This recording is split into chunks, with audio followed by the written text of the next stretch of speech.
So one of the common problems that all language learners face is what materials to study. It's a difficult question because each individual is different, which means we will all have our quote-unquote best material. I'm not gonna say I know the best material for you, but I do think this type of material should be a staple for every single language learner, and that is comedy or funny stuff. And here's why. We can probably all agree that consistency is key when it comes to language learning. If so, we should also realize how important energy is, because energy is the foundation of consistency.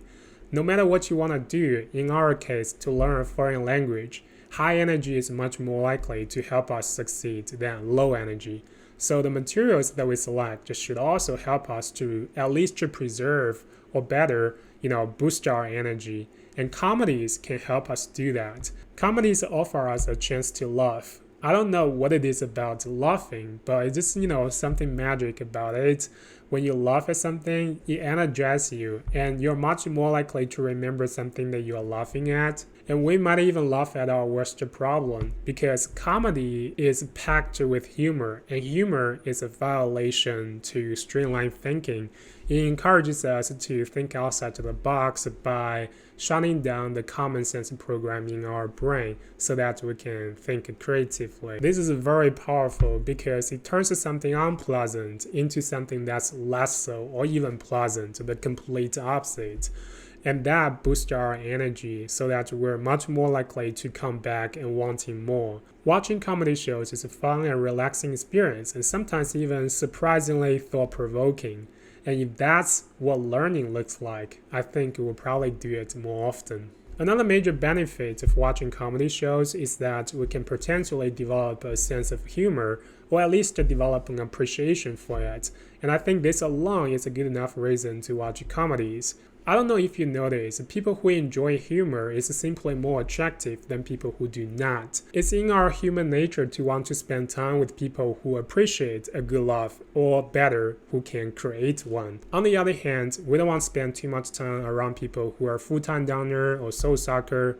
Do I sound like I'm no longer talking about language? No, I'm not. I'm still talking about language, but language is really at a very surface level. You get a humor, you get a language. When you are laughing at something or feeling something, you might have already committed the associated language automatically into your brain. But comedy offers way more than jokes or funny languages. They also offer us everyday, very practical languages, because one of the major selling points of comedies is relatability. It's most likely about something that we've all experienced in our life. I don't know if you ever had a dishwashing liquid sort of situation where you haven't cleaned the top for a long time, so you develop a coat of something, and you wonder, what is that something in English? Look, he uncoagulated the top of the dishwashing liquid.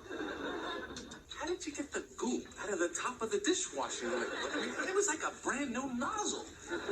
These languages are languages that you will never learn in a textbook or BBC News or TED Talk or whatever. But these languages are everyday languages. They are so essential and practical that they are much more important than your next big vocabulary. And comedies are full of such languages. My advice is just stop looking, just watch. Pick a random episode of the show and give it a fair try, see where it takes you. One of my friends have been trying to sell me. It's against the law? Well, yeah. By the way, I'm not getting married. Tell Mom. Bye.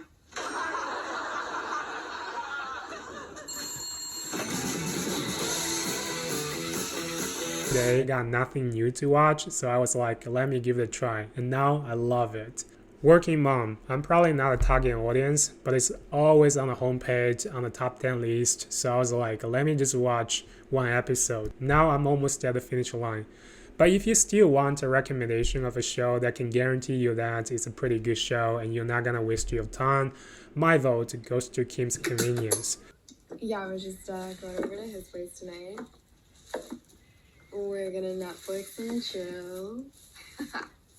Thank you. Okay, see you. I know. So, we still on for backgammon tonight? Or maybe instead, you and me, we can Netflix and chill. Simu Liu is in the show and he's really, really good. He's genuinely funny in life. And my parents, they like to say this. They're like, we were fantastic parents like 99% of the time, but you choose to focus on the 1%. And I'm always like, well, Mom, like murderers don't murder people every second of the day. You know, as you watch more about him, you'll probably develop an interest to find out even more about him, and you may want to read about his book. I'm not trying to sell you Kim's Convenience, Samuel Liu, or his book. The point is, start with something you like and keep on doing that something you like until it makes you like the thing in general, and that's comedy, and then you branch out into maybe books, maybe some other type of shows, and that's the whole point. And I believe comedies are a great starting point. So go ahead and have fun.